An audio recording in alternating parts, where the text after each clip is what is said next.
Alright, so this is the install video for the updated rear indicator for a GO 3 camera. The original one had these two components. Oh, sorry, wrong one. I'll say this component here.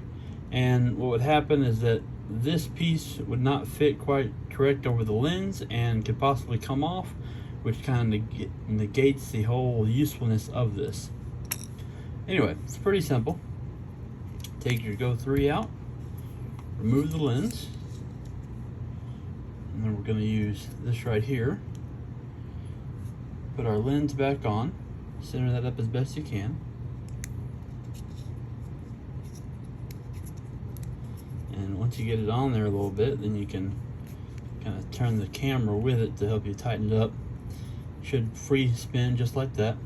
On the bottom of the indicator, you'll see some double-sided tape.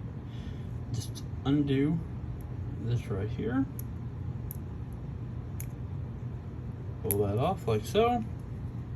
And then bend this up just a little bit so it's not touching until you have the mic lined up perfect, or as close as you can get it.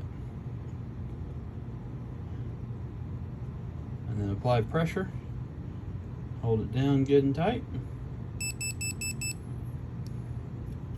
And you should be installed. Now, I'm using a red piece on this. If you order these, it'll be the same color as this unless you specify that you want them two different colors, which will of course cost a little more. Let me clean up the hairs on that right quick.